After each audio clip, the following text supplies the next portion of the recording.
Come no go no ಅನ್ಬೇಡಿ ದಯವಿಟ್ಟು. ನಮ್ಮ ಬೆಂಗಳೂರಲ್ಲಿ ಬನ್ನಿ, ಸ್ಮಾರ್ಟ್ ಸಿಟಿಯಲ್ಲಿ ಓದಿ ಓದಿ ಓದಿ ಮಕ್ಕಳಿಗೆ ಕನ್ನಡ ಬರ್ತಾ ಇಲ್ಲ, ಮರಾಠಿನೂ ಬರ್ತಾ ಇಲ್ಲ, ಉರ್ದುನೂ ಬರ್ತಾ ಇಲ್ಲ.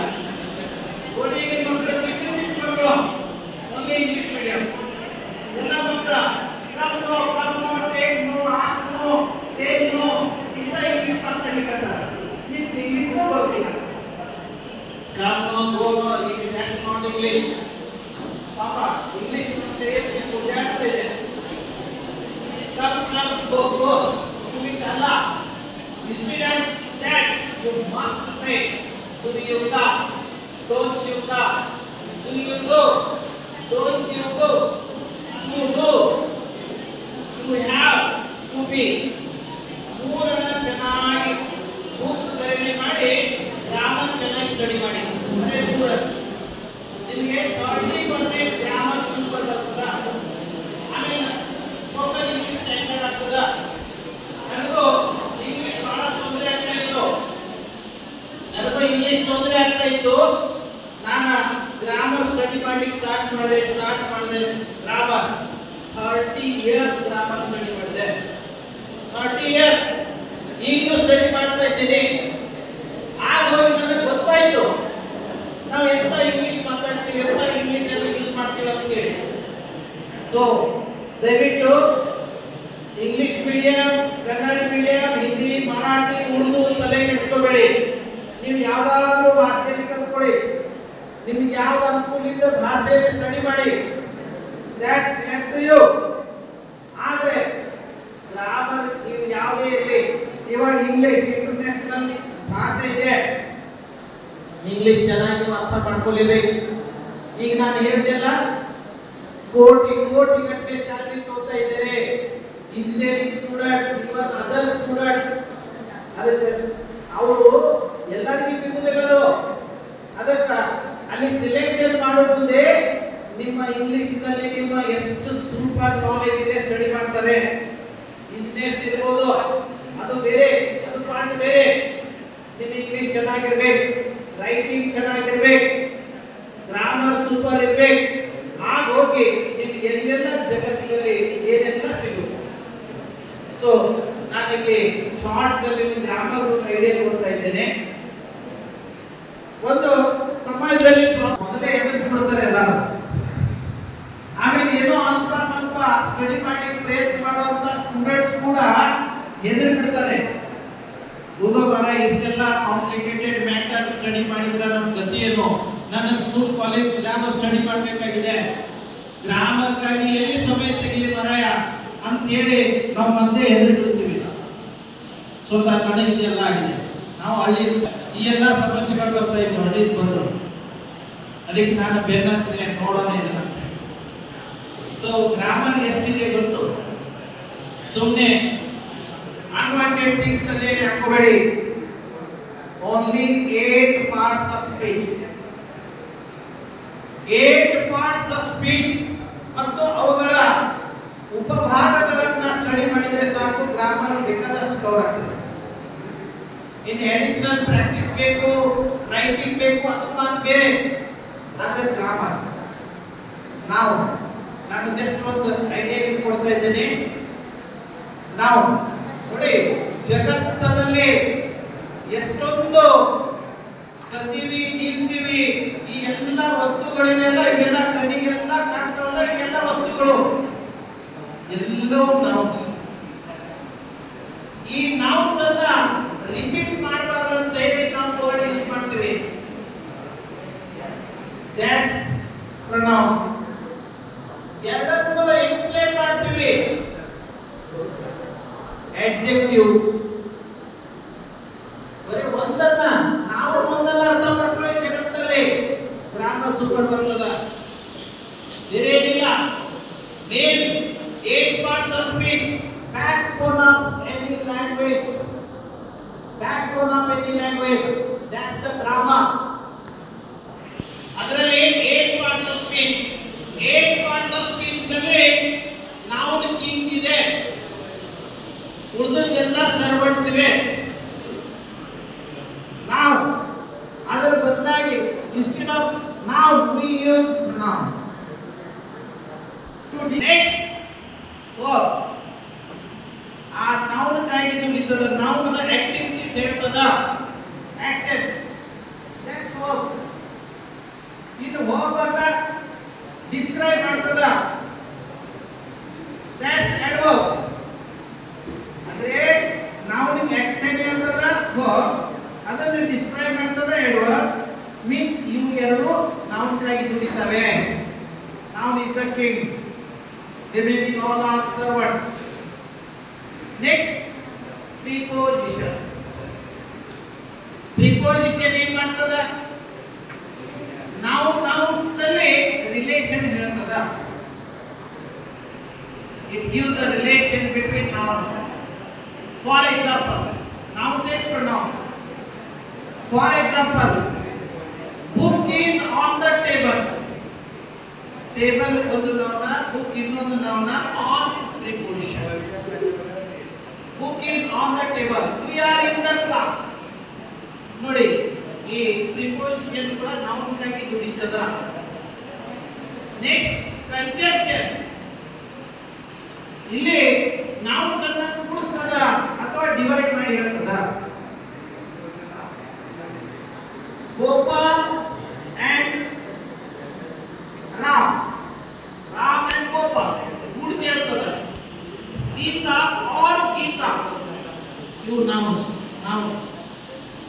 ನೋಡಿ conjunction ಇದು ಕೂಡ nouns ಗಾಗಿ ದುಡಿತದ interjection ಒಂದು ನಮ್ಮ ಆಶಯಗಳನ್ನು ವ್ಯಕ್ತಗೊಳಿಸ್ತದ ಕೆಟ್ಟು ಅಥವಾ ಒಳ್ಳೆಯದು ಫೀಲಿಂಗ್ಸ್ ಅದು ವ್ಯಕ್ತಗೊಳಿಸ್ತದ ಅದು ನೌನ್ ಗಾಗಿ ದುಡಿತದ ಮೀನ್ಸ್ ನಾವು ಇದನ್ನ ನೀವು ಈ 8 ಪಾರ್ಟ್ಸ್ ಆಫ್ ಸ್ಪೀಚ್ ದಲ್ಲಿ ತಕೊಂಡು ಚೆನ್ನಾಗಿ ಅದನ್ನ ಸ್ಟಡಿ ಮಾಡಿದ್ರೆ ಸಾಕು ಇನ್ನು ನೌನ್ಸ್ ದಲ್ಲಿ ಕೈಂಡ್ಸ್ ಆಫ್ ನೌನ್ಸ್ ಇದೆ ನೌನ್ ಜೆಂಡರ್ ಇದೆ ನೌನ್ ನಂಬರ್ ಇದೆ ನೌನ್ ಕೇಸಸ್ ಇದೆ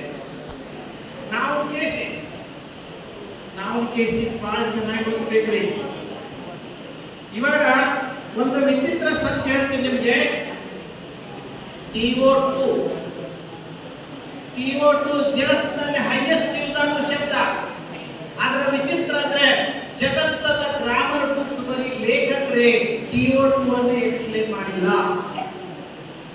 ಯಾರು ಎಕ್ಸ್ಪ್ಲೇನ್ ಮಾಡಿಲ್ಲ TO2 ಎಲ್ಲಿ ಯೂಸ್ ಮಾಡಬೇಕು ಅನ್ನೋದು ನಮ್ಮ ಗತಿ ಹೇಗಾಗ್ಯದ ಅಂದ್ರೆ ಬುಕ್ ಓಪನ್ ಮಾಡಿದ್ರೆ ಎಲ್ಲೆಲ್ಲ TO2 ಕಾಣ್ತದ ಆದ್ರೆ ಅಲ್ಲಿ ಯಾಕೆ ಯೂಸ್ ಮಾಡ್ತಾರೆ ಅದನ್ನ ನಾವು ನೋಡ್ತಾ ಇಲ್ಲ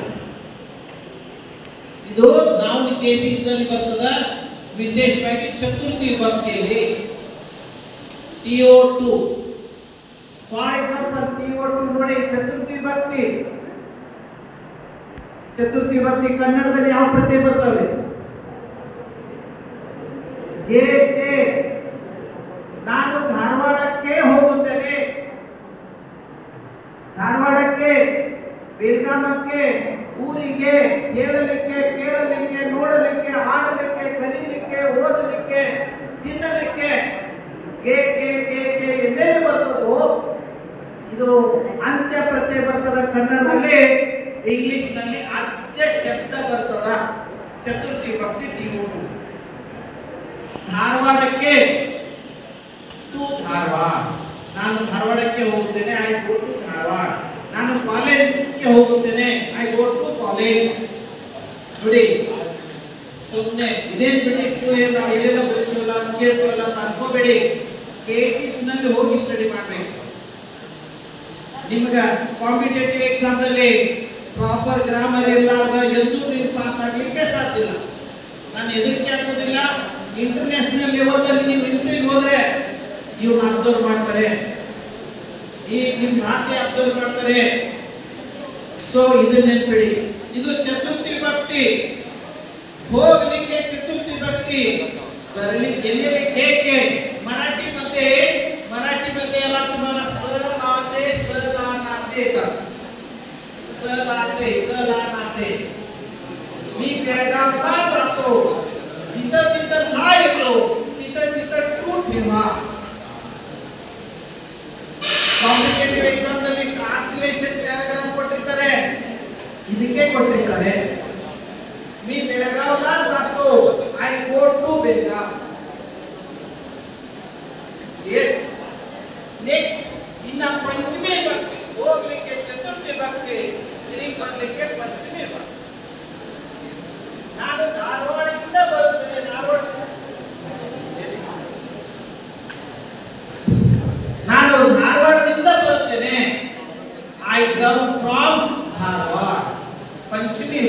ablative case, dative case Chaturthi ವಿಭಕ್ತಿ, ablative case ಪಂಚಮಿ ವಿಭಕ್ತಿ. ಇನ್ನ ಷಷ್ಠಿ ವಿಭಕ್ತಿ ಇದು ಒಂದು ಎಕ್ಸಾಂಪಲ್ ಹೇಳ್ತೀನಿ ನೋಡಿ. ಐ ಹೋಗಿ ಮೀ ಆಗ್ತದ, ಮೀ ಹೋಗಿ ಮಾಯ್ ಆಗ್ತದ, ಮೈನ್ ಆಗ್ತದ. ಇವೆಲ್ಲ ಬೇರೆ ಬೇರೆ ಶಬ್ದಗಳು. ಆಯದ ಷಷ್ಠಿ ವಿಭಕ್ತಿ ರೂಪಗಳು, ಷಷ್ಠಿ ವಿಭಕ್ತಿಯ ರೂಪಗಳು, different forms of possessive case. I it's possessive case, I, me, my, mine. ಇನ್ನ ಇವನ್ನ ಯಾವಾಗ ಯೂಸ್ ಮಾಡಬೇಕು? ಐ ಪ್ರಥಮ ಪುರುಷ ಇದ್ರೆ ಐ, ದ್ವಿತೀಯ ಪುರುಷ ಇದ್ರೆ ಬೈ ಮೀ. ಇಟ್ಸ್ ಮೈನ್ ಕನ್ನಡದಲ್ಲಿ ಇದೆ, ಇದು ನನ್ನದು. ನೋಡಿ ಮರಾಠಿಯಲ್ಲಿ ಕೂಡ ಇದೆ. ಬಹಳಷ್ಟು ಥಿಂಗ್ಸ್ ಇದೆ. ಪ್ಲೀಸ್ ಗ್ರಾಮರ್ ಸ್ಟಡಿ ಮಾಡಿ. ನಾವು ಇಂಗ್ಲಿಷ್ ಮೀಡಿಯಂ ಕಲ್ತೀವಿ, ನಮ್ಗೆ ಇಂಗ್ಲಿಷ್ ಗ್ರಾಮರ್ ಬರ್ತದ ಅಂತ ದಯವಿಟ್ಟು ಓವರ್ ಕಾನ್ಫಿಡೆಂಟ್ ಆಗಬೇಡಿ. ಗ್ರಾಮರ್ ನಾವು ಕಲಿಯೋದಷ್ಟು ಸ್ಕೂಲ್ ಕಾಲೇಜಲ್ಲಿ ಗ್ರಾಮರ್ಗಾಗಿ ಪೀರಿಯಡ್ಸ್ ಇಲ್ಲ. ನಾನು ಟ್ರೈ ಮಾಡ್ತಾ ಇದ್ದೀನಿ. ಪರ್ಟಿಕ್ಯುಲರ್ ಸಿಲೆಬಸ್ ಇರಬೇಕು. ಗ್ರಾಮರ್ ಯಾವ ಸ್ಟೇಜ್ಗೆ ಸಿಲೆಬಸ್ ಬೇಕು, ಪೀರಿಯಡ್ಸ್ ಬೇಕು. ಪಾಪ ನಮ್ಮ ಟೀಚರ್ಸ್ ಏನೋ ಪ್ರಯತ್ನ ಮಾಡಿ ಗ್ರಾಮರ್ ಕಲಿಸ್ತಾ ಇದ್ದಾರೆ, ಹಾಗಾಗೋದಿಲ್ಲ. ಸಿಲೆಬಸ್ ಬೇಕು, ಪೀರಿಯಡ್ಸ್ ಬೇಕು. ಗೌರ್ಮೆಂಟ್ ಅಲ್ಲಿ ಸಪೋರ್ಟ್ ಮಾಡಬೇಕು. ಆಗ ಒಂದು ಭಾಷೆಗಳು ಚೆನ್ನಾಗಿ ಆಗ್ತವೆ. ಸುಮ್ಮನೆ ಯಾವುದಾದ್ರೂ ಒಂದು ಭಾಷೆ ಚೆನ್ನಾಗಿ ಆಗ್ತದನ್ನೋ. ಆದ್ರೆ ಒಂದನ್ನು ನೆನ್ಪಿಡಿ, ಮಾತೃಭಾಷೆಯಲ್ಲಿದ್ದಂಥ ಶಿಕ್ಷಣವೇ ಸರ್ವಶ್ರೇಷ್ಠ. ಮಾತೃಭಾಷೆಯಲ್ಲಿ ನೀವೊಂದು ಯಾವುದೇ ಮಾತೃಭಾಷೆಯಲ್ಲಿ ಯಾವುದೇ ಮಾತೃಭಾಷೆಯಲ್ಲಿ ಕನ್ನಡ, ಮರಾಠಿ, ಹಿಂದಿ, ಇಂಗ್ಲಿಷ್, ಉರ್ದು. ನಿಮಗೊಂದು ಎಕ್ಸಾಂಪಲ್ ಹೇಳ್ತೀನಿ. ಯುಕ್ರೇನ್ ಇಷ್ಟು ಒಂದು ಮುಟ್ಟಿಗೆಯಲ್ಲಿ ಚಿಕ್ಕ ದೇಶದಲ್ಲಿ, ಇಷ್ಟು ಒಂದು ಮುಟ್ಟಿಗೆಯಲ್ಲಿ ಹಿಡಿದಿರ್ತದೆ, ಅಷ್ಟು ಚಿಕ್ಕ ದೇಶ ಇದೆ. ನಮ್ಮಲ್ಲಿ ಸ್ಟೂಡೆಂಟ್ ಅಲ್ಲಿ ಮೆಡಿಕಲ್ ಕಲಿಲಿಕ್ಕೆ ಹೋಗ್ತಾರೆ. ಏನು ಪರಿಸ್ಥಿತಿ ಅದ ಗೊತ್ತ್ರಿ? 1 ವರ್ಷ ಅಲ್ಲಿ ಯುಕ್ರೇನ್ ಭಾಷೆ ಕಲಿಬೇಕು, ಆಮೇಲೆ ಅದರಲ್ಲಿ ಪಾಸ್ ಆಗಬೇಕು, ಆಮೇಲೆ ನೆಕ್ಸ್ಟ್ ಇಯರ್ನಿಂದ ಯುಕ್ರೇನ್ ಭಾಷೆಯಲ್ಲಿ ಮೆಡಿಕಲ್ ಸ್ಟಡಿ ಸ್ಟಾರ್ಟ್ ಆಗ್ತದ. ನಮ್ಮ ಸ್ಟೂಡೆಂಟ್ ಹೋಗ್ತಾರೆ, ಜಗತ್ತದ ಸ್ಟೂಡೆಂಟ್ಸ್ ಹೋಗ್ತಾರೆ. ಎಲ್ಲೆಲ್ಲ ಚೀನಾಕ್ಕೆ ಹೋಗ್ತಾರೆ, ರಷ್ಯಾಕ್ಕೆ ಹೋಗ್ತಾರೆ, ಎಲ್ಲೆಲ್ಲ ಹೋಗ್ತಾರೆ. ಫೀಸ್ ತೀರಾ ನಾಮಿನಲ್ ಇದೆ. ಸೂಪರ್ ಡಾಕ್ಟರ್ಸ್ ಆಗ್ತಾರೆ, ಯಾವ ಇಂಜಿನಿಯರ್ ಸೂಪರ್ ಆಗ್ತಾರೆ. ಭಾಷೆ ಇಫೆಕ್ಟ್ ಮಾಡೋದಿಲ್ಲ, ನಿಮ್ಮ ಸ್ಟಡಿ ಇಫೆಕ್ಟ್ ಮಾಡ್ತದ. ಭಾಷೆ ಆಗ್ತದ, ಭಾಷೆ ಬೇಕೇ ಬೇಕು. ಬಟ್ ಅದ್ರ ಕೂಡ ನಿಮ್ಮ ಪ್ರಯತ್ನ ಬೇಕು, ನಿಮ್ಮ ಕ್ರಿಯೇಟಿವಿಟಿ ಬೇಕು, ನಿಮ್ಮ ಸತತ ಕಂಟಿನ್ಯೂಟಿ ಬೇಕು.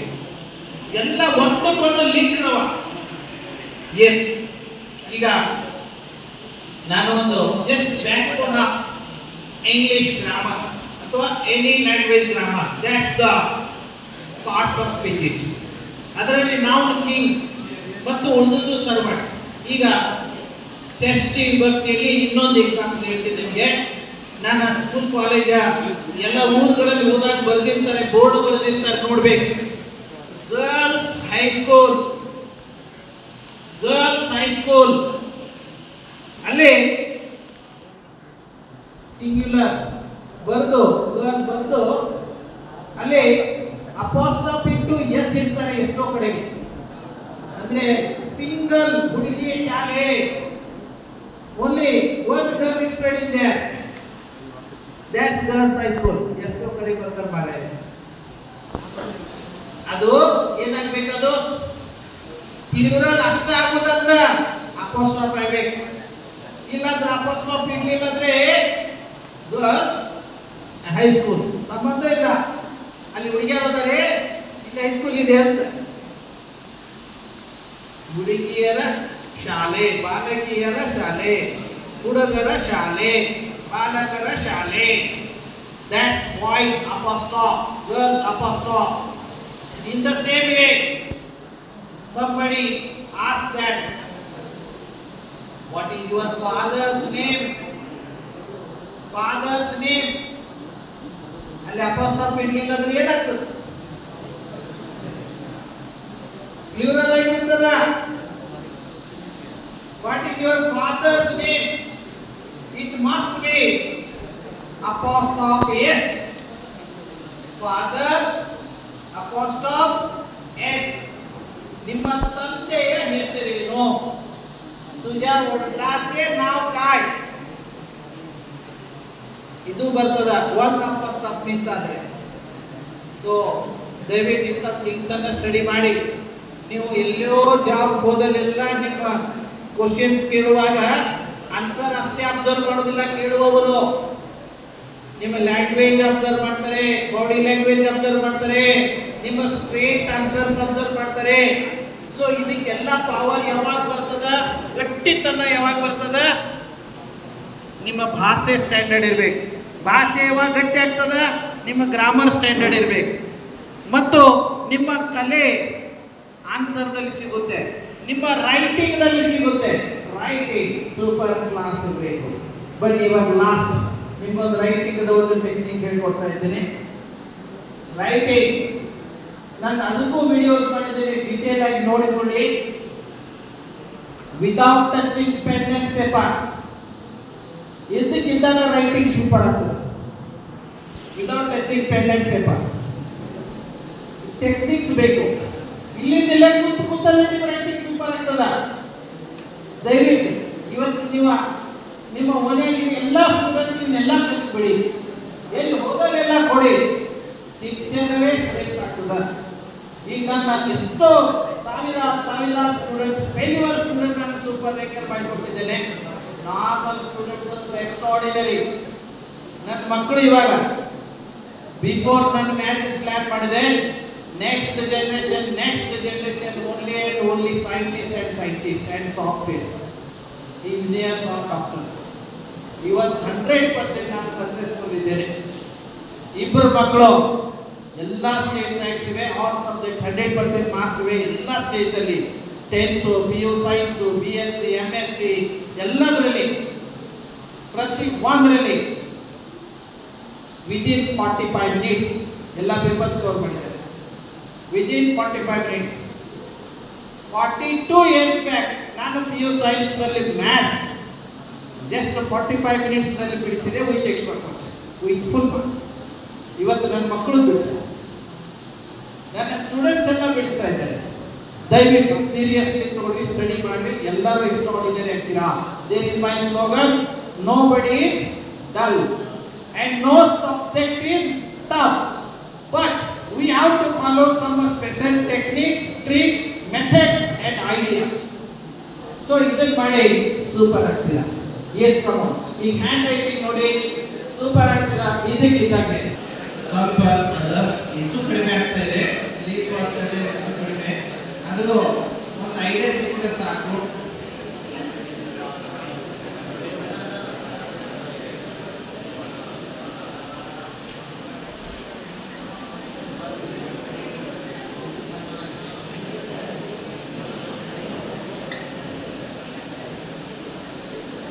ಯಾವ್ದಾದ್ರು ಸೆನ್ಸ್ ಇರಲಿ, ಏನಾದ್ರೂ ಇರಲಿ, ಜಸ್ಟ್ ಒಂದು ಐಡಿಯಾ. ಇಲ್ಲಿ ಸ್ವಲ್ಪ ರಫ್ ಇದೆ, ಸ್ಮೂತ್ ಇದ್ದಲ್ಲಿ ಸ್ಲೀಪ್ ಆಗ್ತಾ ಇದೆ, ಬೆಟರ್ ಇದೆ. ಇಲ್ಲಿ ಒಂದು ಐಡಿಯಾ ನಮ್ಗೆ ಸಾಕು. ಏನಿದೆ ಇಲ್ಲಿ? ನಾನು 10 ಟೆಕ್ನಿಕ್ಸ್ ಕ್ರಿಯೇಟ್ ಮಾಡಿದೆ ರೈಟಿಂಗ್ ನಲ್ಲಿ. 10 ಟೆಕ್ನಿಕ್ಸ್ 10 ನಿಮಿಷದ ಕೆಲಸ ಇದೆ. ಈ ಟೆಕ್ನಿಕ್ಸ್ ನೀವು ಯೂಸ್ ಮಾಡ್ಕೊಡಿ. ನಿಮ್ಮೆಲ್ಲ ಫ್ರೆಂಡ್ಸ್, ಜೂನಿಯರ್ಸ್, ಸೀನಿಯರ್ಸ್ ಯಾರೆಲ್ಲ ಇದನ್ನ ಹೇಳ್ಕೊಡಿ. Without touching pen and paper writing way super ಆಗ್ತದ. Yes come on. Number one ಇದರಲ್ಲಿ ನನ್ನ 10ರಲ್ಲಿ ನನ್ನ ಯೂಟ್ಯೂಬ್ನಲ್ಲಿ ಡಿಟೇಲ್ ಲೆಕ್ಚರ್ ಇದೆ. ಇದೇ ಒಂದು ನಿಯರ್ಲಿ 45-50 ಮಿನಿಟ್ಸ್ ಲೆಕ್ಚರ್ ಇದೆ. ಬಟ್ ಇಲ್ಲಿ ಒಂದು 10 ನಿಮಿಷದಲ್ಲಿ ಶಾರ್ಟ್ ಅಲ್ಲಿ ಹೇಳ್ಕೊಡ್ತಾ ಇದ್ದೀನಿ. ಒಂದು 2-3 ಟೆಕ್ನಿಕ್ ಮೇಜರ್ ಹೇಳ್ಕೊಡ್ತಾ ಇದ್ದೀನಿ, ನೋಡ್ಕೊಳ್ಳಿ. Come on. Number 1 technique, bottom line ಮತ್ತು ಟಾಪ್ ಲೈನ್ ಪ್ಯಾರಲಲ್ ಆಗಿರಬೇಕು. ಇಟ್ ಮೀನ್ಸ್ ಸ್ವಂತ ಕಂಡೀಷನ್ ಹಾಕೊಂಡಿರ್ಬೇಕು. ನಾನು ಏನಾದರೂ ಬರೆದ್ರೆ ಪ್ರತಿ ಶಬ್ದದಲ್ಲಿ ಅಕ್ಷರಗಳ It means strong mind setup number 1. ನಾನು ಏನಾದರೂ ಬರೆದ್ರೆ ಅಕ್ಷರಗಳನ್ನ ಒಂದೇ ಲೆವೆಲ್ನಲ್ಲಿ ಇಟ್ಕೋಬೇಕು. ಇದಕ್ಕೆ ಪ್ರಾಕ್ಟೀಸ್ ಮಾಡೋ ಅವಶ್ಯಕತೆ ಇಲ್ಲ. ಜಸ್ಟ್ ನೀವು ಬರಿತಾ ಇದ್ದಂಗೆ ಸ್ಟ್ರಾಂಗ್ ಮೈಂಡ್ ಸೆಟಪ್ ಸಾಕು. ಬರಿತಾ ಇದ್ದಂಗೆ ಒಂದೇ ಲೆವೆಲ್ನಲ್ಲಿ ಬರೀಲಿಕ್ಕೆ ಸ್ಟಾರ್ಟ್ ಮಾಡಿ. ಒಂದೆರಡು ದಿನದಲ್ಲಿ ಸೂಪರ್ ಪರ್ಫೆಕ್ಟ್ ನಿಮಗೆ ಪ್ರಾಕ್ಟೀಸ್ ಆಗ್ತದ. ಒಂದ್ಸಲ ನೋಡಿ. ನೆಕ್ಸ್ಟ್ ನಂಬರ್ 2, ಇನ್ನೊಂದು technique, strong mind setup number 2. ನಾನು ಏನಾದರೂ ಬರೆದ್ರೆ ಪ್ರತಿ ಶಬ್ದದಲ್ಲಿ ಅಕ್ಷರಗಳನ್ನ ಸಮೀಪ ದೂರ ಮಾಡಬಾರ್ದು. ಒಂದೇದು ಅಕ್ಷರಗಳನ್ನು ಕೆಳಗೆ ಮೇಲೆ ಮಾಡಬಾರ್ದು ಒಂದೇ ಲೈನ್ನಲ್ಲಿ. ಎರಡನೇದು ಶಬ್ದದಲ್ಲಿ ಪ್ರತಿ ಶಬ್ದದಲ್ಲಿ ಅಕ್ಷರಗಳನ್ನ ಸಮೀಪ ದೂರ ಮಾಡಬಾರ್ದು. ಇಟ್ ಮೀನ್ಸ್ ಇನ್ನೊಂದು ಅಕ್ಷರ ಟಚ್ ಆಗಲೇಬಾರದು, ಕ್ರಾಸಿಂಗ್ ಸಾಧ್ಯವೇ ಇಲ್ಲ. It means strong mind setup number 2. ನಾನು ಏನಾದರೂ ಬರೆದ್ರೆ ಪ್ರತಿ ಶಬ್ದದಲ್ಲಿ ಅಕ್ಷರಗಳನ್ನ ಮೀನ್ಸ್ ಸಮಾನಾಂತರದಲ್ಲಿ ಇಟ್ಕೋಬೇಕು. Just strong mind setup. ನೀವು ಬರೀತಾ ಇದ್ದಾಗ ಅಕ್ಷರಗಳನ್ನ ಸಮಾಂತರದಲ್ಲಿ ಇಟ್ಕೊಳ್ಳಿ. ಇದಕ್ಕಿಂತ ರೈಟಿಂಗ್ ಸೂಪರ್ ಆಗ್ತದೆ. ನಂಬರ್ 2. ಓಕೆ, ಈಗ ಲಾಸ್ಟ್ ನಂಬರ್ 3 ಹೇಳ್ತಾ ಇದ್ದೀನಿ. This is the king of all. ಎಲ್ಲದರಲ್ಲಿ ಸರ್ವಶ್ರೇಷ್ಠ ಮೂರನೇದು. ಇದರಲ್ಲಿ 4 ಟೆಕ್ನಿಕ್ಸ್ ಇವೆ. 3ರಲ್ಲಿ 4, 10ರಲ್ಲಿ ಮೂರನೇದು ಸರ್ವಶ್ರೇಷ್ಠ.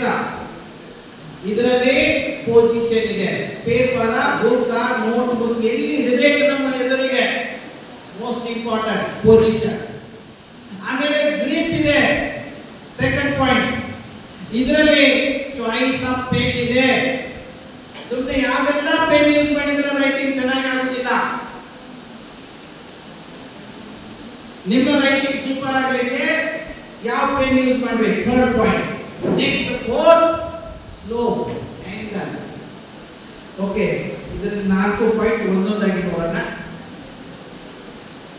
Number 1 position. ನಾವು ಬಲಗೈಯಿಂದ ಬರೀತಿದ್ರೆ ನಾರ್ಮಲಿ ಬಲಗೈಯಿಂದ 99% ಜನ ಯೂಸ್ ಮಾಡ್ತಾರೆ. ರೈಟ್ ಇದ್ರೆ ಪೇಪರ್, ಬುಕ್, ನೋಟ್ ಬುಕ್ ಏನಾದರೂ ಇರಲಿ ಮಧ್ಯದಿಂದ ಒಂಚೂರು ಬಲಕ್ಕೆ ಇಟ್ಕೋಬೇಕು. ಬಲಗೈನಿಂದ ಬರಬೇಕಾದ್ರೆ. ಲೆಫ್ಟ್ ಇದ್ರೆ ರಿವರ್ಸ್. ಸೊ ಮಧ್ಯದಿಂದ ಬಲಕ್ಕೆ ಇಟ್ಕೋಬೇಕು. ಇಲ್ಲಿ ನೋಡಿ, ಇಲ್ಲಿ ಇಟ್ಕೋಬೇಕು. ಮೀನ್ಸ್ ರೈಟ್ ಹ್ಯಾಂಡ್ಗೆ ಫ್ರೀ ಹ್ಯಾಂಡ್ ಸಿಗುತ್ತೆ ಬರೀಲಿಕ್ಕೆ. ಮಧ್ಯೆ ಇಟ್ಕೊಂಡ್ರೆ ತೊಂದರೆ ಆಗ್ತದೆ. ಹೀಗೆ ಆಡ್ ಆಗ್ತದೆ. ಈ ಸೈಡ್ ಇಟ್ಟರೆ ಇನ್ನೂ ಆಡ್ ಆಗ್ತದೆ. ಸೊ ಮಧ್ಯದಿಂದ ಬಲಕ್ಕೆ ಇಟ್ಕೊಳ್ಳಿ, ಬಲಗೈನಿಂದ ಬರೀಬೇಕು. Next grip. 90% student left hand ಅನ್ನು ಯೂಸೇ ಮಾಡೋದಿಲ್ಲ. ಅದಕ್ಕೆ ರೈಟಿಂಗ್ ಸ್ಲೋ ಆಗ್ತದ, ಆಡ್ ಆಗ್ತದ, ಚೆನ್ನಾಗಿ ಆಗೋದಿಲ್ಲ. ಗ್ರಿಪ್ ತಗೋಬೇಕು. ರೈಟ್ ಹ್ಯಾಂಡ್ ರೈಟಿಂಗ್ ಇದ್ರೆ left hand compulsory grip. Grip ತಗೊಂಡ್ರು ರಾಂಗ್ಲಿ ತಗೋತಾರೆ. ಹೀಗಲ್ಲ, ಹೀಗಿರ್ತಾರೆ. ಯಾರು ಹೀಗೆ ಇಡ್ತಾರೆ? No, that's wrong. Plate support ಇರಬೇಕು. ಸೆಲ್ಯೂಟ್ ತರ ಪರ್ಫೆಕ್ಟ್ ಗ್ರಿಪ್ ತಗೋಬೇಕು. ಆಮೇಲೆ choice of pen, third point. ದಪ್ಪ ಬರೀ ಬಾಲ್ ಪಾಯಿಂಟ್ ಪೆನ್ ಇರಬೇಕು. ಇಂಕ್ ಬೇಡ, ಜೆಲ್ ಬೇಡ, ಚಿನ್ನ ಬೇಡ. ಪಾಯಿಂಟ್ ಮಾರ್ಕೆಟ್ ಅಂಗಡಿಯಲ್ಲಿ ಹೋದಾಗ, ಮಾರ್ಕೆಟ್ನಲ್ಲಿ ಹೋದಾಗ ಅಲ್ಲಿ ಯಾವುದು ಮ್ಯಾಕ್ಸಿಮಮ್ ಪಾಯಿಂಟ್ ದಪ್ಪ ಇದೆ ಅದನ್ನು ತಗೋಬೇಕು. ಚೆಕ್ ಮಾಡಿ ತಕ್ಕೊಳ್ಳಿ. ದಪ್ಪ ಬರೀ ಬಾಲ್ ಪಾಯಿಂಟ್ ಪೆನ್ ತಕ್ಕೊಂಡು 80 ಡಿಗ್ರಿ ಸೈಡ್ ಸ್ಲೋಪ್ ತಗೊಳ್ಳಿ. Running writing, cursive writing, free hand drawing ಮತ್ತು Italian style super class writing ಆಗ್ತದೆ. 80 ಡಿಗ್ರಿ ಸೈಡ್. ಇದು ಮಧ್ಯದಿಂದ ಬಲಕ್ಕೆ ಗ್ರಿಪ್, ಆಮೇಲೆ 80 ಡಿಗ್ರಿ ಆಂಗಲ್. ಎಕ್ಸ್ಟ್ರಾಆರ್ಡಿನರಿ ರೈಟಿಂಗ್ ಆಗ್ತದ. ಆಮೇಲೆ 85 ಹಿಂದಿ ಸೂಪರ್ ರೈಟಿಂಗ್ ಆಗ್ತದೆ. ಆಮೇಲೆ 90 ಡಿಗ್ರಿ ಕನ್ನಡ ಮತ್ತು Roman style English super class writing ಆಗ್ತದೆ. ನೀವು ನಾಳೆ ಎಲ್ಲಾದರೂ ಅಪ್ಲಿಕೇಶನ್ ಮಾಡ್ತಾ ಇದ್ರೆ ಹೆಡಿಂಗ್ ರೋಮನ್ದಲ್ಲಿ ಹಾಕಿ, ಅಡ್ರೆಸ್ ರೋಮನ್ದಲ್ಲಿ ಹಾಕಿ, ಉಳಿದದ್ದೆಲ್ಲ matter subject and remaining matter running cursive or Italian style ಅಲ್ಲಿ ಬರೀರಿ. ನಿಮ್ಮ ಅಪ್ಲಿಕೇಶನ್ ನೋಡಿದ್ರೆ ಅಬ್ಸರ್ವರ್ ಅಲ್ಲಿ ಅರ್ಥ ಮಾಡ್ಕೊತಾರೆ, this is extraordinary student. Literally, grammatically, educationally super basic things ಎಲ್ಲ ಚೆನ್ನಾಗಿದೆ ಅಂತ ಹೇಳಿ ಗೊತ್ತಾ ಮಾಡ್ತಾರೆ ಕೇವಲ ನಿಮ್ದೊಂದು ಅಪ್ಲಿಕೇಶನ್ ನೋಡಿದ್ರೆ. ಅದಕ್ಕೆ ರೈಟಿಂಗ್ ಅಲ್ಲಿ ನಿಮ್ಮ ಹ್ಯಾಂಡ್ ರೈಟಿಂಗ್ ಅಲ್ಲಿ ಕೇಳೋದೆಲ್ಲ ಕಡೆ ಅಪ್ಲಿಕೇಶನ್. ದಯವಿಟ್ಟು ಇದನ್ನ ಮಾಡಿ. ಎಲ್ಲಿ ಓದೋದೆಲ್ಲ ನೀವು ಅಪ್ಲಿಕೇಶನ್ ಕೊಡಬೇಕಾದ್ರೆ heading Roman style, address Roman style, ಪ್ರಸಂಗ ಅಂದ್ರೆ ಸಬ್ಜೆಕ್ಟ್ ರೋಮನ್ ಸ್ಟೈಲ್, ಆಮೇಲೆ remaining things cursive, running, Italian R free handed drawing. ಇದನ್ನು ಯೂಸ್ ಮಾಡಿ ನಿಮ್ಮ ಜಾಬ್ ಫೇಕ್ಸ್ ಅಂತ ತಿಳ್ಕೊಳ್ಳಿ. Without any answer all things ಇದೆ. ನೀವೇನಾದ್ರೂ HR ಆದ್ರಿ, ಯಾವುದೋ ಕಂಪನಿಯಲ್ಲಿ ಹೋಗಿ ಅಲ್ಲಿ ಯೂಸ್ ಮಾಡಿ ಫಾಲೋ ಮಾಡ್ತೀರಾ. ಇನ್ನು ಡಿಟೇಲ್ ಲೆಕ್ಚರ್ ನನ್ನ ಯೂಟ್ಯೂಬ್ದಲ್ಲಿ ಇದೆ, ಕನ್ನಡ, ಮರಾಠಿ, ಹಿಂದಿ, ಇಂಗ್ಲಿಷ್ ನೋಡ್ಕೊಳ್ಳಿ. ಇದನ್ನು ಈಗ ಲಾಸ್ಟ್ ಒಂದು ಹೇಳ್ತಾ ಇದ್ದೀನಿ ನಿಮಗೆ, ಪ್ಲೀಸ್.